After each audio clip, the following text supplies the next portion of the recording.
You're listening to Solar Insiders, a fortnightly podcast that shines the light on the world's biggest energy source. Solar Insiders is presented by Giles Parkinson, the editor of Renew Economy, and Sophie Vorath, the editor of One Step Off the Grid. And Solar Insiders is brought to you by Pylon, the essential solar design tool to grow your solar business with quick and effortless proposals that will impress your customers.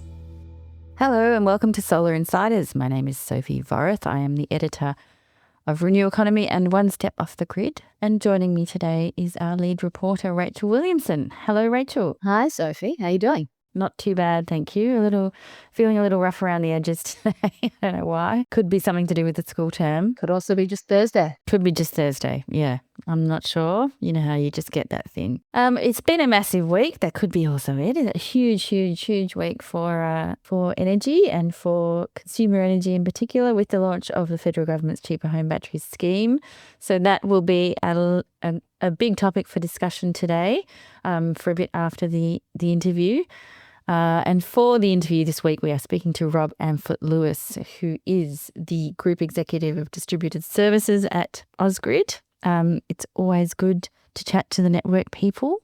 As I've said before, they're not always the most popular people at the party, but they are deeply involved in our energy system and in some ways looking to be even more deeply involved. And it's always great to get their insight and to hear what they are experiencing and how they're managing with the changing landscape of our energy system, in particular consumer energy. So we will hear first from Rob and have a chat afterwards about all other things consumer energy and so on. But first, here is Rob Amphlett-Lewis. Rob Amphlett-Lewis, welcome to Solar Insiders. Great to be here. Thanks for having me. It's very good to have you. I am going to throw you straight in the deep end because as being part of a distribution network in New South Wales, you are in the thick of it really at the moment, right at the edge of where all the reform is and isn't happening. And you've got on one side, you've got the fast train of the battery rebate coming at you.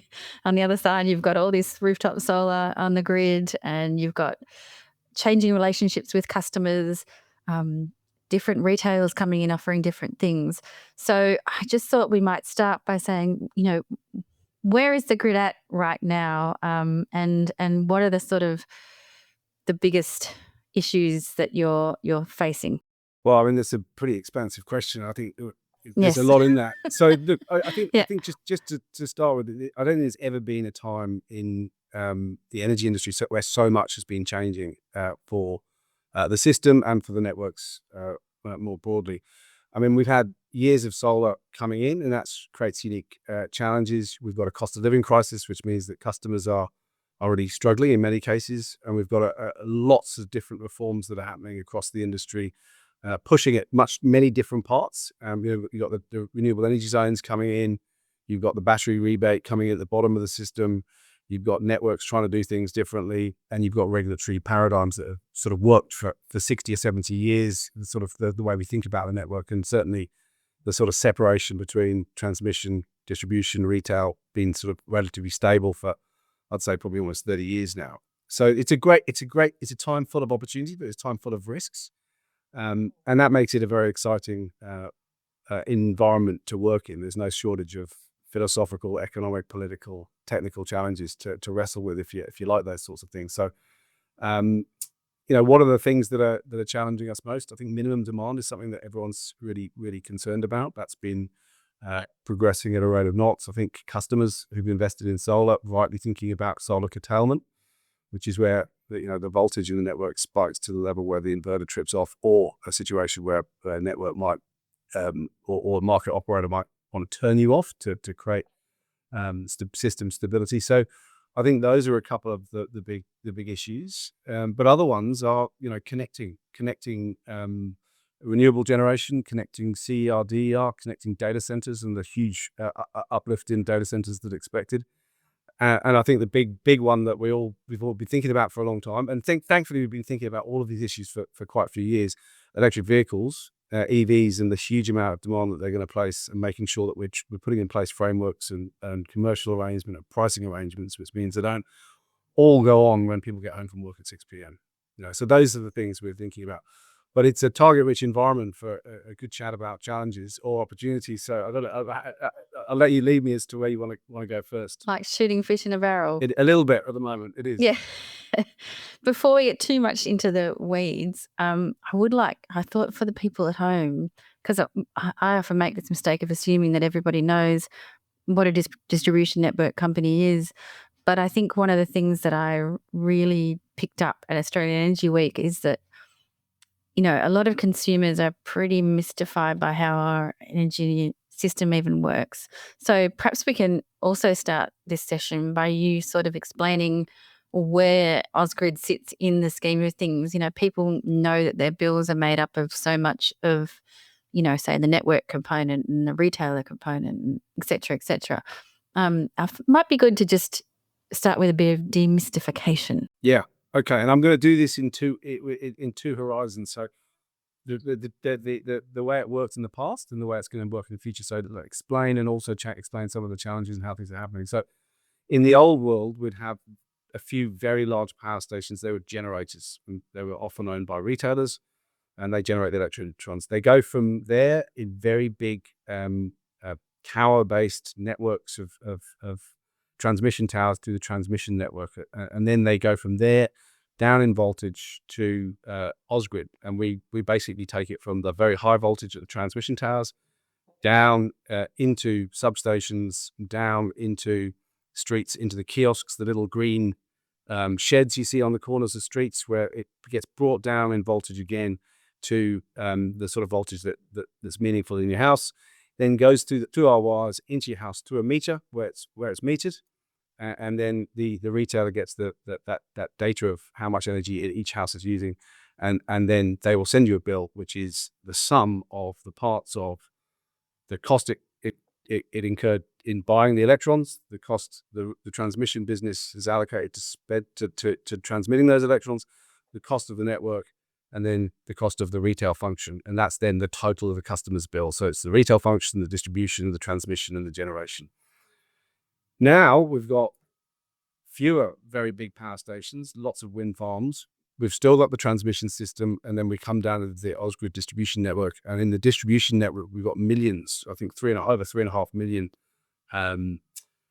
solar PV generators pouring into the network as well, which now means the network that we operate goes in two ways. There'll be flows that come down from the transmission system at some points during the middle of the day, often in the summer and the spring. There'll be flows that go out of the distribution network as well. So effectively, the customer it now has the same relationship with the retailer, but may be offsetting some of their bill with solar exports or self-consumption of solar. But the substance of those four sections, the retail, distribution, transmission, generations, still exist. It's just customers are relying on them in different ways now. And soon, we've got 3.5 million solar PVs.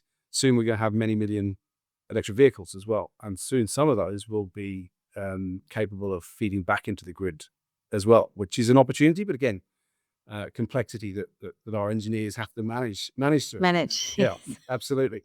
And thankfully, they love these challenges, and so they get quite excited about them. Yeah, it's an engineer's dream come true. Bit more difficult for the regulators and the customer-facing people, which you used to be in your previous role. You were the head of customer relations there. What was that like? When we talk about customers for a distribution company, this is not the people that are the customers for the retailers, is it? It is. So and that was a bit of a cultural change that we prosecuted. So I joined Ausgrid just after, in 2017, so just after the state government had sold down sort of just over 50% of the business. We went through a rapid period of transformation. And I think up until relatively recently, most network businesses have considered customers to be their retailers, because that's who they send the bill to. We send our bill to a retailer, and then the customer is nothing to do with us. We're engineers, economists, and accountants, and we're basically making sure the system works and making sure that we can bill people for it and making sure that we've got a community asset that works. I think we've changed culturally to say, well, hang on, what we do hugely affects customers. We've got 4.5, 5 million Sydney-siders and New South Welshmen who rely on what we do every day and are asking us to do different things and are therefore people we should be thinking about and be targeting our services for. Just because we bill the retailer doesn't mean the retailer's the person who's experiencing the planned outage. When we need to do critical maintenance on the network or experiencing the sort of outage that comes from a storm, the retailer doesn't experience that, the customer does. So when we have to make changes to the network, it's the community that's impacted, it's not the retailer. So we've very much pushed a cultural change through the organization, which we should be thinking about the end customer. So That's really interesting. yeah, and it's a big change. It's a big change in your mindset and your ethos and the way that you think about how do you plan an outage. Do you give local customers an opportunity to influence when it is? So we would be in the past planning outages, during, God forbid, State of Origin on a Wednesday night. It's God, the local are you pub. crazy? Are you insane? People's minds would blow up at the fact you do this, and the fact we did this is because we weren't thinking about the customer. So we've come a long way. The other thing I think I noticed when I went into that role is customer expectations of any service provision, no matter what it is, have meteorically changed. And we were miles behind where we needed to be. And Ausgrid was probably behind where the rest of the pack was. So we had a long way to go. Just simple things that, and make obvious sense. Sending an SMS to a customer when we know that there's an outage happened to them. So now, previously an outage would happen, people go out and stream, is it me or is it something wrong with me? Or, this is the street, so it's Ausgrid. Then you'd ring up Ausgrid, and there's all sorts of situations where you could do better, much better. So you'd have the contact center calls pouring in. So today, we send people a text message. So as soon as you get your outage, within 5 minutes, you really should get a text message from Ausgrid saying, we know you've got an outage. Here's a link to it. Click on the link. You can discover information about super simple things, which we should have been doing a lot better. And I think because we started to care about customers, we started to measure outcomes. So we introduced service ease. So every time we had an interaction with us, we wanted you to tell us whether you'd had an easy experience or a difficult experience.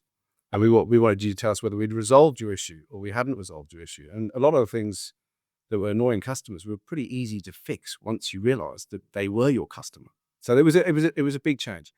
I think the other thing that we learned, and I learned, is that once you get customers engaged in discussions about the energy industry, a lot of them are pretty passionate about it. It doesn't take long for them to understand some of the concepts around tariffs, around how we allocate our costs between different customers, about how we think about decisions about investing. Do we invest now or do we defer investment?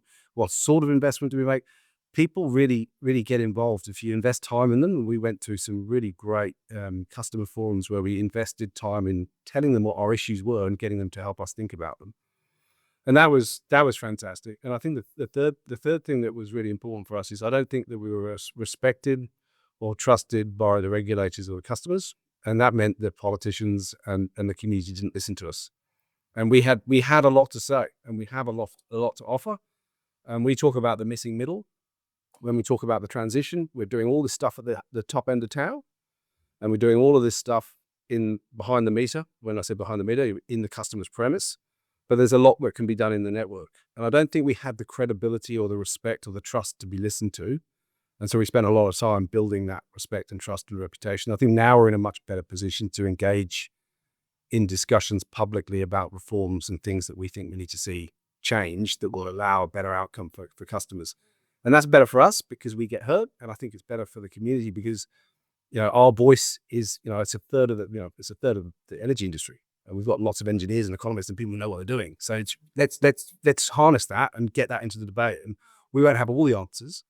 But a lot of the answers that we do come to will be better for the fact that our voice is heard in them. And you're showing up, which is the main thing.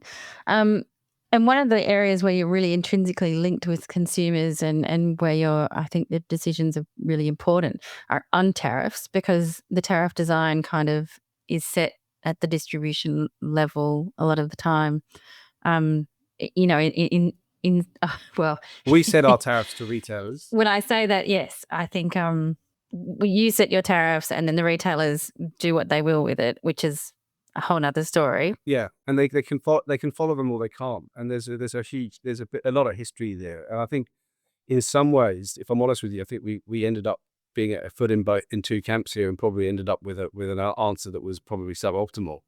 So I think we were thinking to ourselves, are we designing tariffs for customers, or are we designing customers for retailers? And if you design customers for retailers, you're going to have a different answer than if you design customers for tariffs for customers.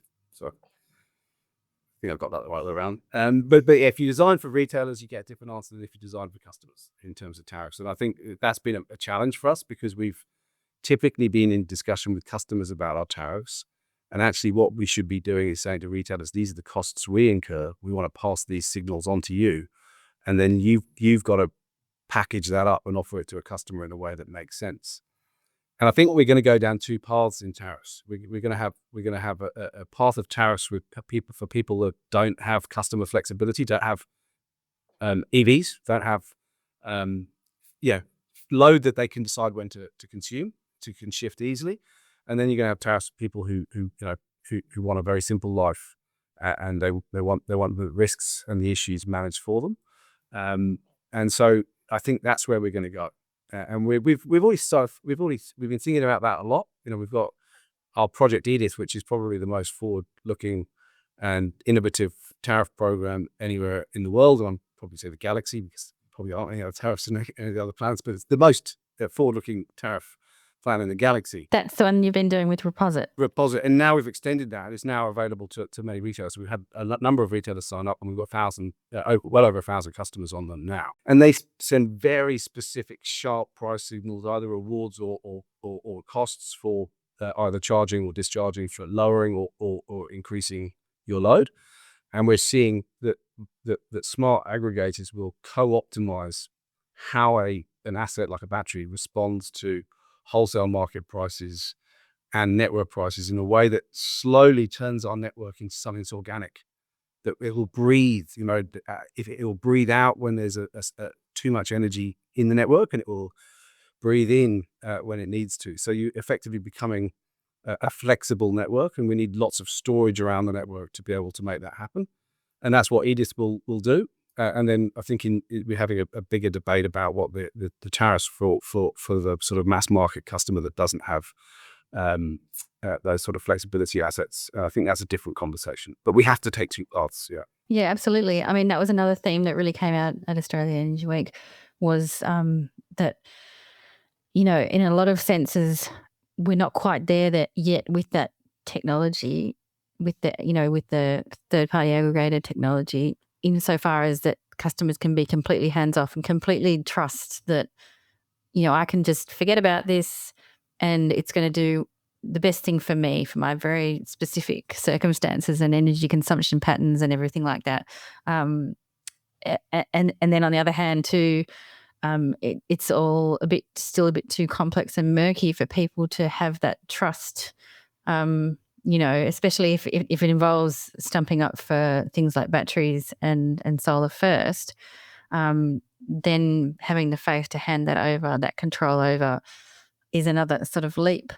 But, in an ideal world, it would be, in everyone's interest, as you were saying, to flex with demand and supply, and to send your solar out into the grid when the grid needs it, and then be paid for that, and then use it when it doesn't need it, and avoid electricity. So, but obviously there's a lot of complications and a lot of known unknowns. There is, but I mean, I think the first point about the trust thing is a really important one. I think if you don't have trust, it's really difficult to develop any sort of products or develop the sort of the scale that's going to allow you to be make a meaningful contribution to the transition. We were really focused on our Project Edith trial, that this was going to be the most complicated, dynamic tariff anyone had ever seen. But the retail product that the VPP was going to offer was going to be the simplest product ever. So that is, you buy your own solar and battery, and we'll look after your bill for 5 years. You'll get no bill. You won't have to think about your energy bill for 5 years. And this is the message we were sending to the market, was that, I know everyone whinges about the complexity of network tariffs, But don't be scared about complexity. Complexity can actually be a very positive thing. The energy system is super complex, and it delivers great outcomes. Care about the customer outcome, but complexity can be very, very useful. So that was the first thing. I think there's going to be 3 or 4 different cohorts of people. There's going to be people who don't care, set and forget, not interested. There's going to be people who want to invest in their asset and want to have certainty about what that asset's going to deliver them financially. There's going to be people who want to dynamically, daily get on the little app and sell when prices are high and buy when prices are low. Got the little lights set up around the house to flash on red. Yeah. And it's surprisingly, there's a decent cohort there. I mean, it's not huge, but there's a decent cohort.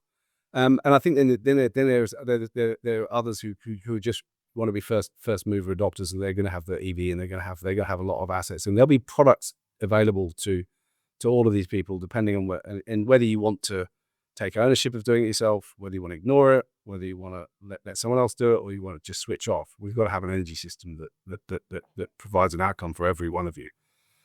That's the challenge. Yeah. And now it's funny, I think we've been all sort of wishing for some sort of a, federal rebate for batteries. And here it's coming in a matter of days now. And, it's a decent one. It's been well thought through on a lot of levels. There's been a bit of confusion with the sort of state mashups that have happened in New South Wales and in WA. But in all, it seems like it's happening. But I sometimes think, gosh, are we actually ready? We wished for this thing. Have we got all the right things in place that people are going to make the right decisions? That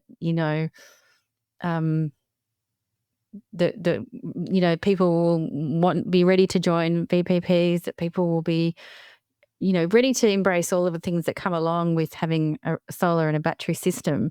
What's your sense there on your network? Well, look, the answer to that is no. We're not ready to be able to reliably count on these batteries at times we need them to deliver system security and system stability. And there's a lot of challenges around making sure that works. And I think there's a lot of assumptions and potentially heroic assumptions about the contribution that home batteries are going to make to the need for storage, reliable storage in the energy transition. And I think, if we as an industry have got things so wrong that it's cheaper for a customer to provide the solution themselves, and I think that says something. I think this in logic doesn't make a lot of sense, because we know scale is cheaper. And we just look at our community battery program. There's been talk about whether the community is the right name, and I don't know, but we're rolling out 5 megawatt batteries at the moment, and those are, we know that they're half the price of a home battery. We know that they're SCADA connected and critical infrastructure communications to them, so they will do what we want them to do when we want them to do it. They're not relying on a Wi-Fi network or any complex technology.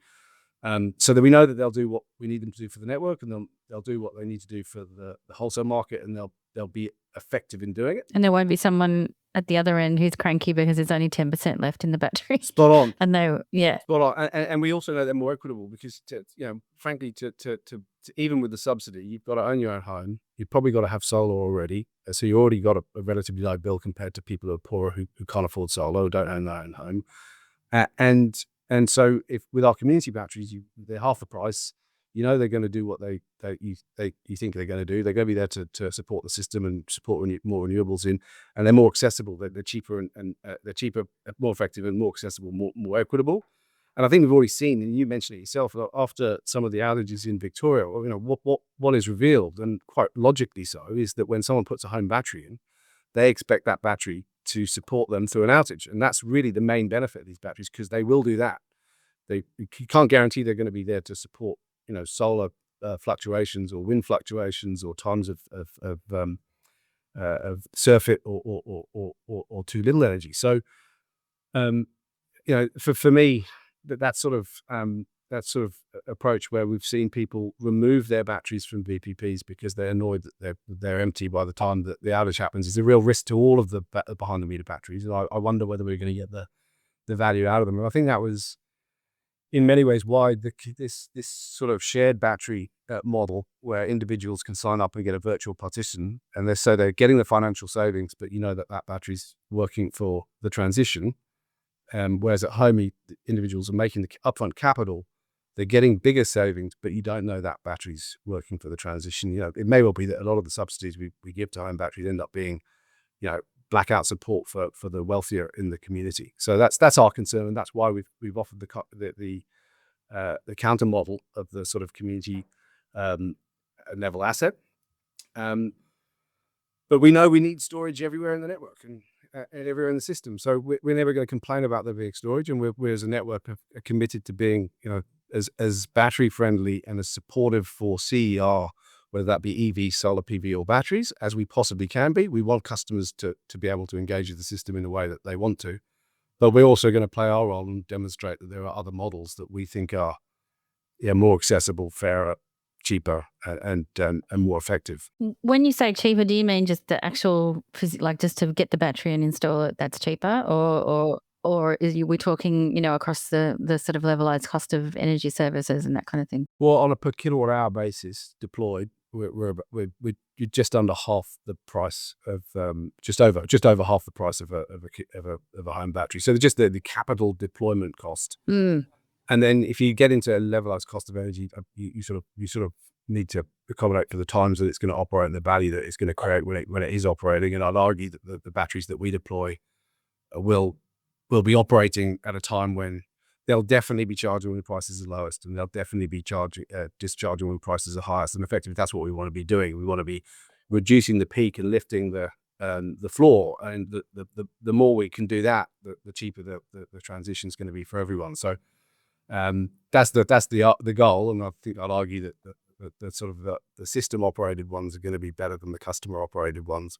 But that's not to say that we won't get there. The technology moves quickly. And I think that, I've heard it said that also they'll be put in the right spots. Like, you guys know where you need them as well. So, it's not necessarily going to be that the people who install batteries are doing it in the areas where it's most needed, although, it probably follows that the high solar uptake areas will have a lot of batteries. Yeah, there'll be a good correlation, I think, because I think largely it will be people who've already got solar on there, and often that's in areas where there is a lot of solar, and in areas where there's a lot of solar, you've got those minimum demand issues, and you've got also over voltage issues that create power quality issues for customers, and also create curtailment issues for solar customers themselves. Now, on the subject of tariffs, I'm going to go there and talk about the export tariff, everyone's favorite subject. What's interesting to me is that when it first was floated, this idea, it makes sense in that, if the market doesn't want something, then, it sends a very strong signal that it doesn't want it, and that's a charge. But it was one of those things that it did sound very shocking, and for solar owners, it sounded shocking. But what's happened, I think, since it's been sort of going through the regulatory process and all of that, it's interesting to note that in New South Wales, where it's being introduced, which is also on your network, the outcome is really not that different to here in Victoria, where our feed-in tariff has been pretty much just cut back to zero, effectively. So it's interesting that it's all to the same ends, but just using different levers and stuff. But yes, I'd love to hear what your thoughts are on the export tariff, and how many times have you had to explain it at barbecues and do a little well, you see. Well, more often than I'd like, certainly. So I think just to frame this, there's a couple of elements to how we set tariffs. One is, largely 90% of our costs are fixed. So it's about how do we recover the costs from who? How do you divvy up the costs, and how do you collect them? And there's obviously a real focus on fairness and making sure that you're trying to divide it up in a way that reflects someone's contribution to the costs of the system. And you're trying to do it in a way, the second issue is trying to do it in a way that signals the costs that certain decisions may bear on the system, so that we're informing people of the cost or benefits of those decisions, and people may make different decisions, and therefore you'll have a cheaper system in the long term. And the facts are that about 1% of the year drives 30 to 40% of the cost of the system. So the more we can reduce that sort of 1% peak demand or 1% minimum demand, the cheaper it is for everyone. So you're trying to divvy it up fairly, and you're trying to divvy it up in a way that sends the right signal. And I think for the solar export tariff, the first thing for me is the addition of vast amounts of solar has been great in terms of decarbonising a large part of the energy consumption. It's been great at reducing bills for those who can afford it, but it does add a small amount of cost to how we run the network. Now, those who criticise the solar tariff have yet to argue or come up with an argument or address the point that what they're effectively saying is that the people without solar who don't have the access to this incredibly low cost, saving, high return, high yield asset, they're the ones that should pay for the extra cost, not the ones who are benefiting vastly from the solar they have on the roof. I have not yet heard anyone who can give me a good argument about why it's the non-solar customers who should pay that incremental cost. And if you can come up with it, I'd love to hear it. But so that's the context of why that was the tariff was brought in, because there are marginal costs, and it's those who are benefiting who should probably pay. Yeah, and then I know that argument was prosecuted by Sir Vincent de Paul and consumer advocate groups. So then you go to, so you know that there's a little bit of extra cost. Who's going to pay for it? It's on average $6 a year or something for a solar customer, and then they're saving hundreds, if not thousands, a year from their solar. So I think that's okay that they should bear some of the additional costs. True, but can I jump in and ask? Have solar households also brought costs down for the broader grid as well across the board? Because we do hear that said quite a lot. Well, or is it not proportionate? Well, maybe they have, but they've also contributed vastly less to the costs of the network. If you're getting, it doesn't cost less to provide a service to a solar house than it does to provide to a non-solar house. Their peak demand is probably the same. The amount of cost in maintaining the wires between them and the substation is the same. Whether you turn your light on one day a year or leave it on 365 days a year, the cost of running that system is the same. And so what you're saying is that if you're generating solar and avoiding getting grid power from the grid, it's not the savings doesn't come from that wholesale power cost of part of your grid. It's spread across all of it. Yeah, so they'll be consuming less electrons from the wholesale power market, so they pay less there, but they pay less to the network as well, because we charge on per kilowatt hour, which is a problem that we're trying to solve. And so they're contributing. So say they're contributing maybe 50-60% less than somebody who doesn't have solar. They're already getting a massively good deal, because they're not paying the same as their neighbor who doesn't have solar, but the cost of providing the service is the same. It's not actually the same, it's marginally more, because we have to accommodate reverse flows. So that's the reality of the situation. And so adding a marginal cost onto the solar customer that says, you're going to avoid this cost if you can self-consume more of your solar, which maybe change some of your habits, which will help the overall set system. And also if you can export it later, so get a battery and you export it later, or put your solar panels facing west and you're exporting in the evening a bit more, then you're going to get a saving. And so it's a very small cost, and it's designed to sort of demonstrate that we care, that we're trying to think equitably about the different cohorts of customers, and we're trying to send signals about what is economically a good thing for the system and economically a bad thing for the system. And I suppose we made sure it was a very small charge, and that was deliberate, because we obviously, as I said, we are very, very encouraging, and we're open to business for solar and batteries and EVs. But there does come a time when you've got to address an issue, and sometimes that issue has to be addressed by a marginal reallocation of the costs you collect from different cohorts of customers. And despite all of the feedback we've had, I think it's been the right decision. It's annoyed some people, but you don't please all the people all the time. If you tried to, you don't do anything, and you certainly wouldn't get to a transition in any sort of effective way if you did that. No, and I think that was, that's another message of these times, is that there's going to be some trial and error. There's going to be some things that annoy and things that are really good. and eventually we will work it out. And you know, if through no other way than through customer feedback and customer sort of, you know, whether or not they take it up or like it, or, you know, and you guys and the retailers would be working, I imagine, pretty hard trying to get a feel on what people are thinking about all of this. But is the thought that basically the advent of batteries on a larger scale going to kind of get rid of this anyway? In that, you know, if people aren't at home during the day with their solar, then their battery will be soaking up the solar and, you know, exporting to the grid won't be a thing?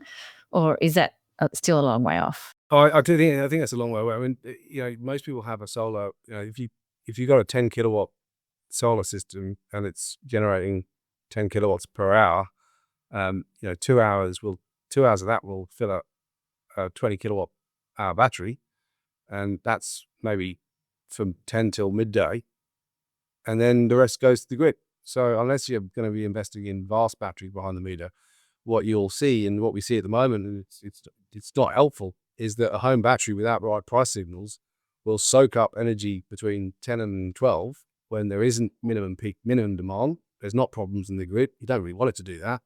And then suddenly at 12, all those solar panels will start pumping their energy out into the grid when we have the minimum demand of it, which is why things like heaters are really important, because they give signals to that. And why it's important that VPPs are engaged in battery usage. Because if your battery is not being managed by a VPP, just following the dumb price signals you get from the retailer, you're going to be using that very valuable asset to do something very, very worthless, which is soak up between 10 and 12 and pump out between 12 and 2.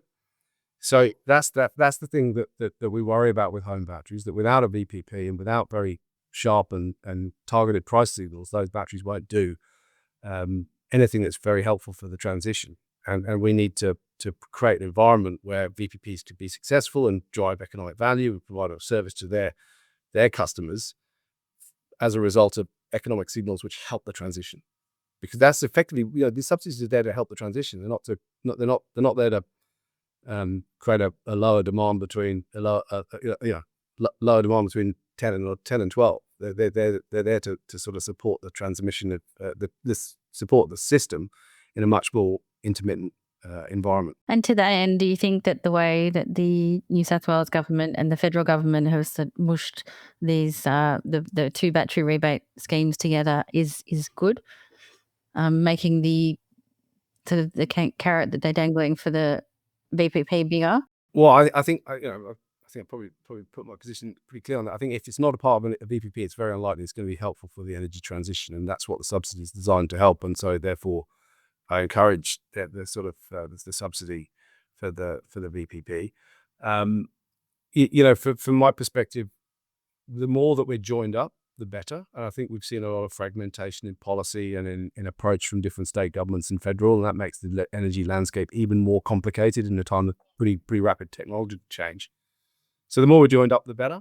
You know, our view would be that you know, we've got the ability to roll out batteries at scale, cheaper, more effective, and more equitably. And so we're not against the subsidies for home batteries.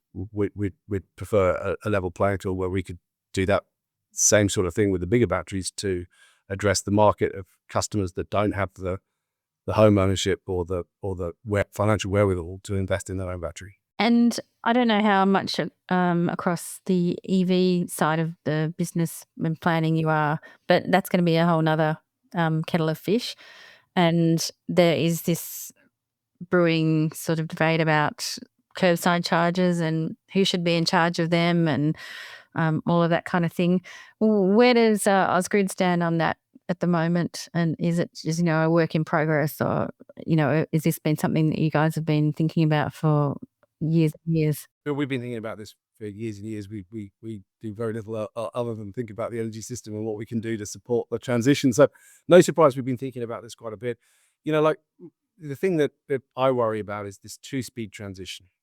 And we've had solar PV beneficiaries, we've got now battery beneficiaries, and we've got those who own their own homes and have off-street parking, can charge their vehicle considerably cheaper than those who don't have who aren't financially in the position to have a house with off-street parking. Now, again, why is that fair? And how does that help us take the transition forward in a way that's equitable? It doesn't.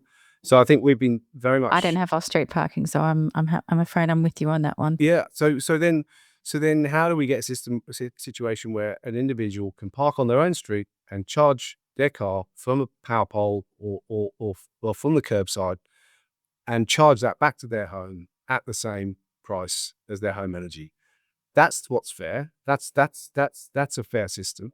And so I think we're of the view that Ausgrid could roll out a network of chargers in areas where there isn't off-street parking and there's a need, and have any retailer or any charge point operator sell through that particular unit. So we wouldn't be selling any of the energy. We'd just be providing effectively the plug socket and the technology that allow anyone to charge their vehicle through any charge point operator or retailer of their choice. We wouldn't be looking to do that in destination charging. We wouldn't be looking to do that in fast charging or on the roads. That's not our business. But in the curbside, when we're looking to do trickle charging, that overnight charging, the sort of charging you do at home, I think we've got a real public policy issue about why it is that those who are generally in the more poorer areas, and not always, it's a vast generalization, but high density. High density. Why are they left behind again? Why can't they can't have access to solar?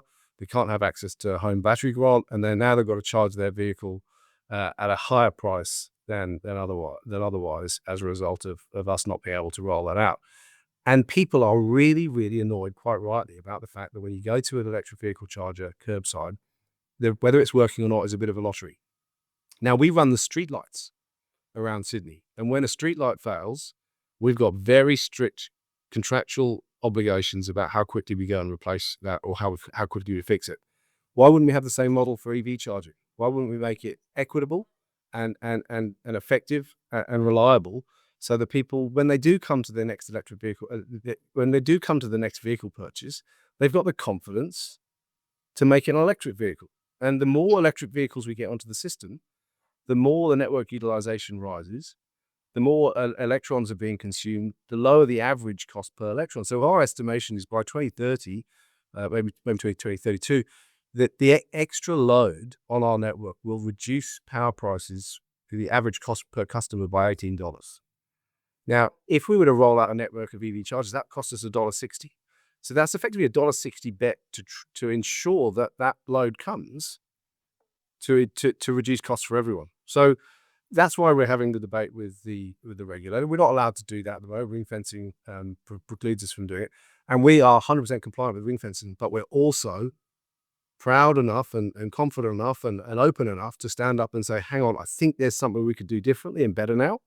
And if people don't agree, that's fine. But we're going to open the debate, and we're going to have a chat about it and have the discussion. It's really, really interesting.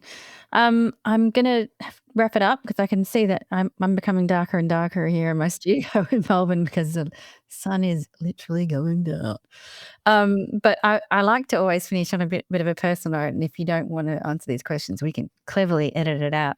But what does somebody who works at a network company? What's your home setup?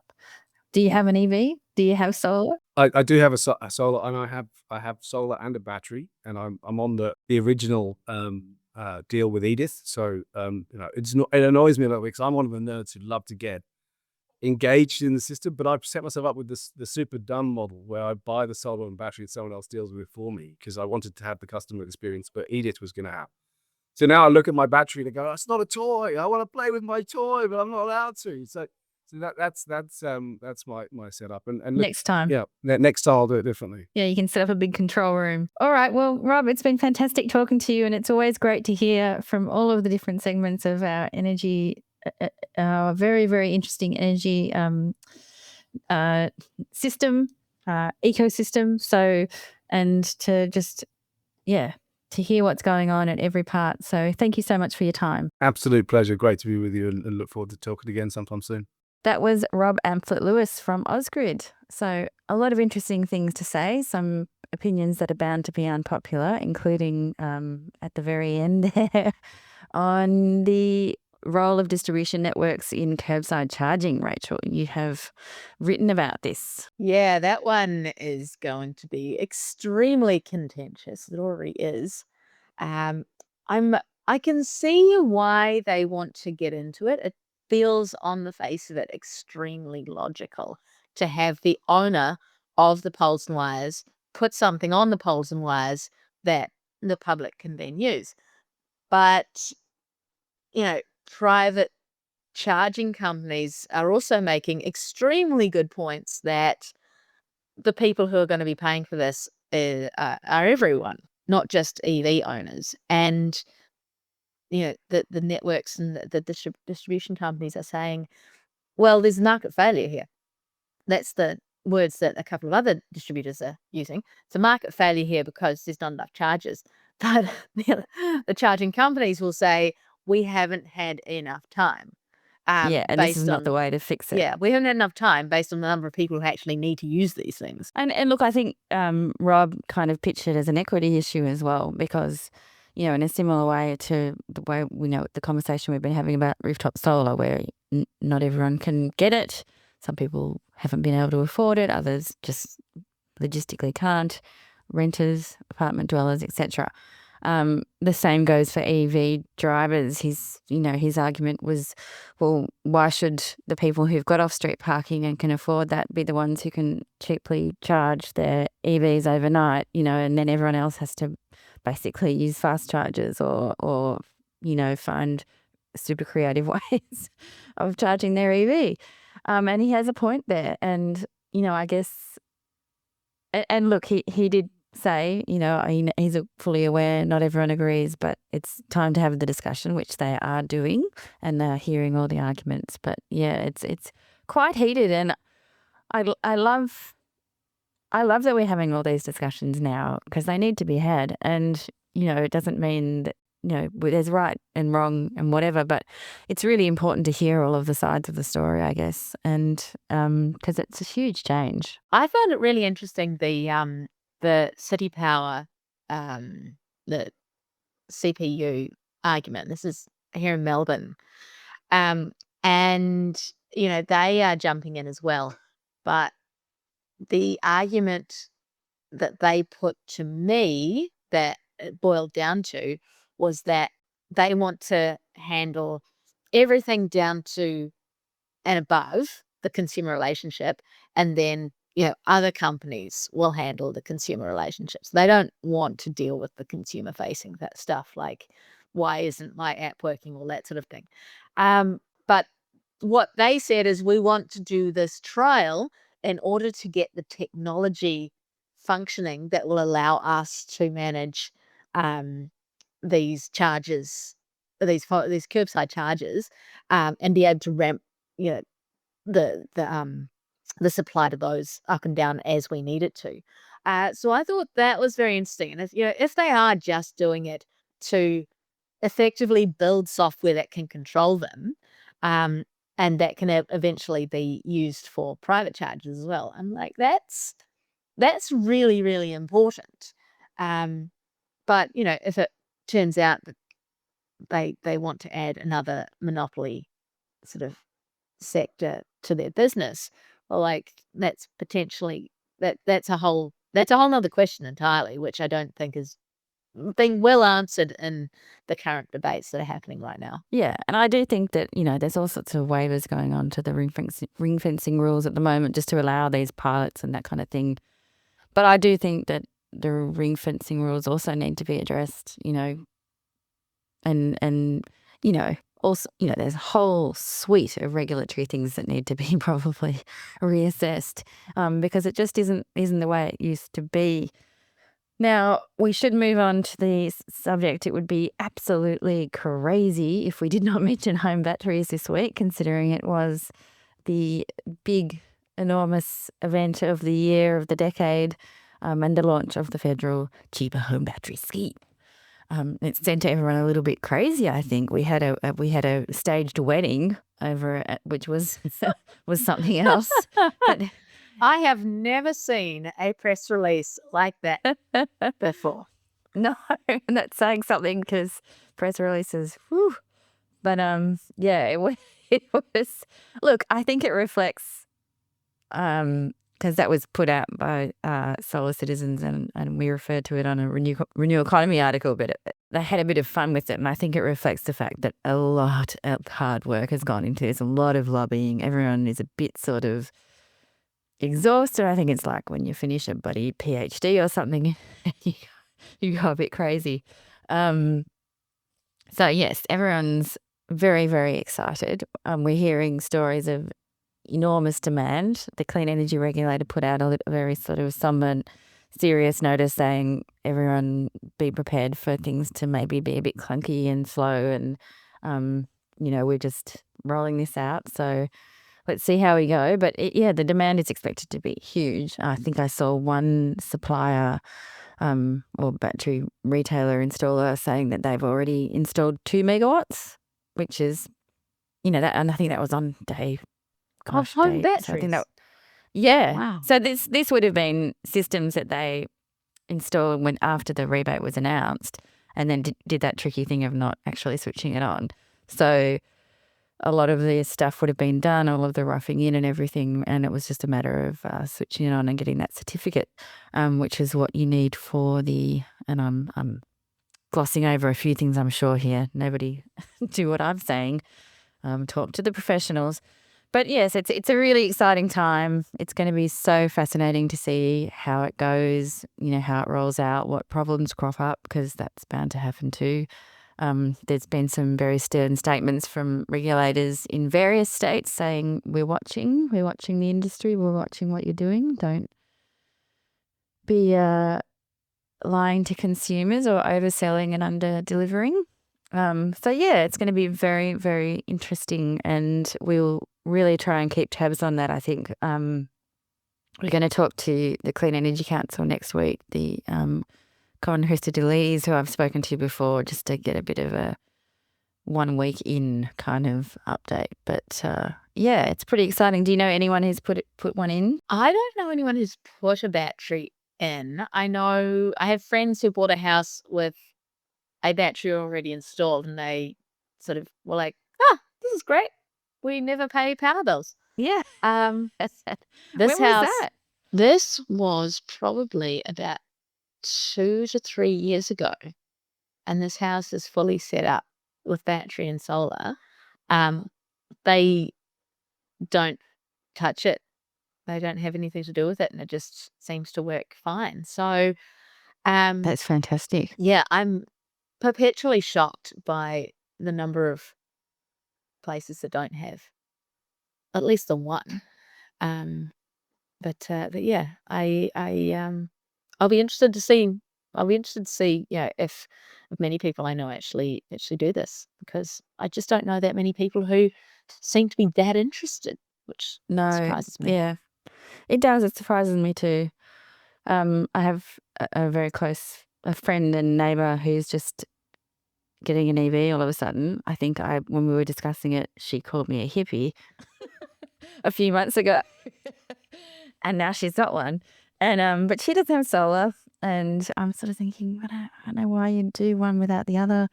But it's really interesting. This is how it's all happening now. It's all suddenly, and whatever dumps into people's consciousness first probably is going to be what they do.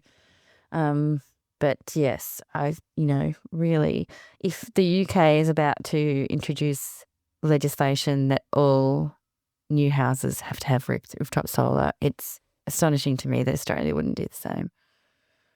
All these home developments being built that you still see that don't have solar is crazy. Home developments being built that don't have basic insulation and double glazing, like. Yeah.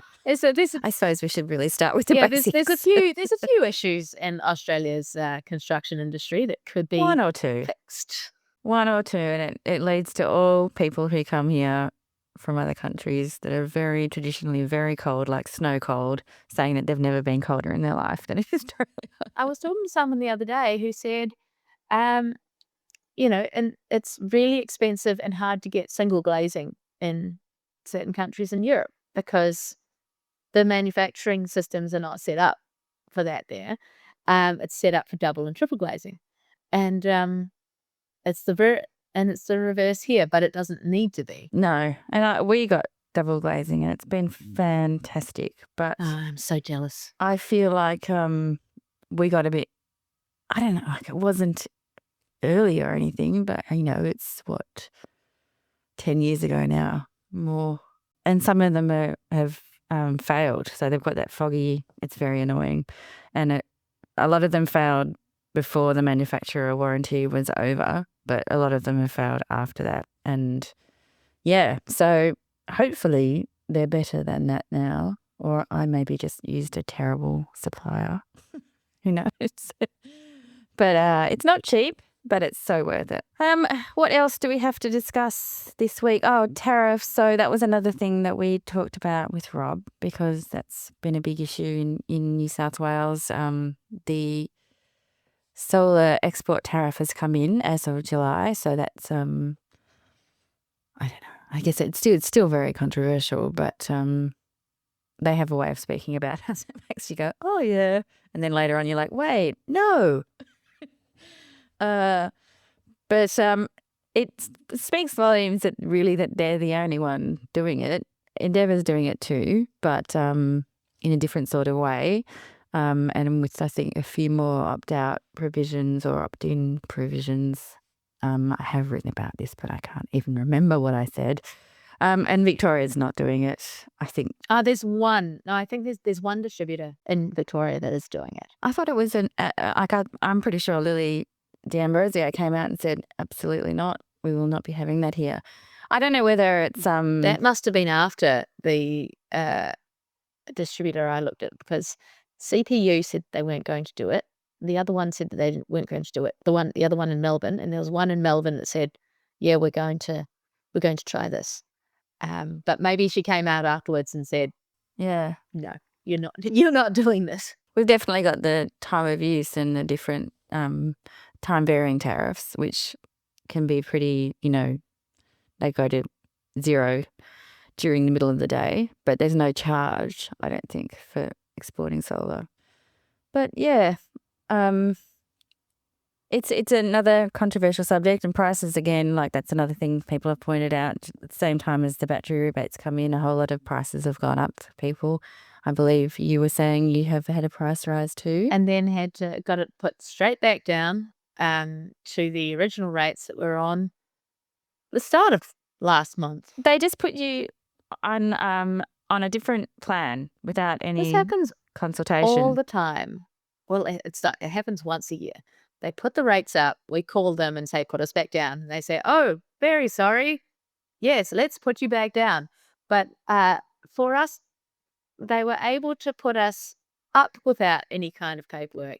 But to go back down, we had to sign a new contract and come on as a new customer. Good grief. We also get a new welcome pack. So what does that entail? not very much, unfortunately. No. Some stickers, maybe, Yeah. magnet. No. A bit of landfill. Yeah. Nice. Yeah, so I think it won't hurt the case for investing in batteries that prices are going up, but for a lot of people it really will hurt. So in that sense, it's really time, and I think you see this happening around lobby groups and such, to put the focus back on energy efficiency, on electrification. I was so pleased to see that being a part of the new rules announced by Victoria government, especially for rentals, saying that, so that part, I think, is the part that really needs to get cracking now. Do you think that there will be a new and consistent focus on particularly rentals that will be effective? Because measures in the past haven't been that effective. But from your perspective, particularly as the editor of One Step Off the Grid, do you think that now is the time for landlords to really get involved and to start looking? I think so. And I don't know how they're going to police it, whether they're going to rely on the tenants to, be whistleblowers. But this whole idea that every time you sign a new lease, you have to have the right insulation, you have to have the right heating, you have to switch to aircon when the gas goes, etc., etc. That's really, really positive, and that seems to me like it will lead to change. And I think that, there's probably quite a few landlords out there thinking about it, and this might be the nudge that they need. But yeah, I'm not sure. It'd be very interesting. Perhaps we need to get some, tenant advocacy groups on to speak to them, see what they're hearing out and about. Because it's such an area that is desperately in need of, basically, it needs the stick. We've said this before. No more carrots. Yeah. I don't know if you or any of our listeners follow the Purple Pingers accounts, but It's horrific. it's so upsetting. As I've rented, and up until very recently, I rented all of my life as a student, as a professional, as a person with a family, and you go through some of these places when you're looking for a place to live, and you just think, people live here? This is not okay. Yeah. And in winter in Melbourne, when you do that, you can actually, you can see the damp activating in the walls, and you can feel the cold, the air, it gets into your bones how cold it is in some of these homes. It's ridiculous. Mate, I spent 4 years in Christchurch at university, and my friends were down in Dunedin. In Dunedin, people were pulling the staircases apart and burning them because they were so cold. Admittedly, these were student flats, but that is the extent to which what people needed to do to stay warm in some of these places. Are these the stories you had to tell your kids when I was young, we burned the stairs. It is appalling, and it needs to be fixed. But hopefully, I think it is the missing link in a lot of ways, and certainly I feel like Victoria's doing some good work. How it is policed will be the next question, I guess. Well, that would be a good segue right now. Yeah, there's now several rule change requests to the Australian Energy Market Commission regarding the way we are going to get gas out of homes. And in Victoria, it's a pretty urgent topic for discussion. This one was from the Justice and Equity Council. And they're bouncing off an Energy Consumers Australia rule change request from earlier this year. But they basically are saying, there are rules, and we don't need to be using accelerated depreciation, which is effectively bringing forward the loss of value in an asset early to make people pay for it earlier. And they say we don't need to be using this accounting metric quite so widely and wildly. And also, it's just not fair charging gas users for future depreciation if gas companies can't actually say what the cost in the future will be. Now, obviously, this is a tricky thing, but at the same time, it's yes, why should I be paying X% now more when you don't even know which assets are going to be stranded, and you don't know which assets are going to be not used anymore. And when you're still investing in them at this very moment, we had huge amounts of work done on our gas pipelines just recently, and they're still sort of making noises about renewable gas being, the pipelines being used for it. So it's all well, you're asking for this money, but we don't actually know what your plan is. And Yeah. Yes, and this is the Energy Consumers Australia point. If you're still building new gas pipelines, why should we be now also paying for that new pipeline as accelerated depreciation? Should you have built that pipeline? And these are some of the questions that are starting to be asked is, gas network owners need to start really looking hard, or the request is for them to start looking hard at exactly what they're investing in and why, and whether that is actually necessary. Yes, please do your homework before you put your hand out. It's not too much to ask. Alrighty. Well, that is that for this week. It's been a very, very big week, and congratulations to everybody out there who worked their guts out to get this cheaper home batteries scheme up and running. And anyone who has any great stories or information, let us know. We can talk about it. And we will see you for another episode of Solar Insiders next week. Bye for now.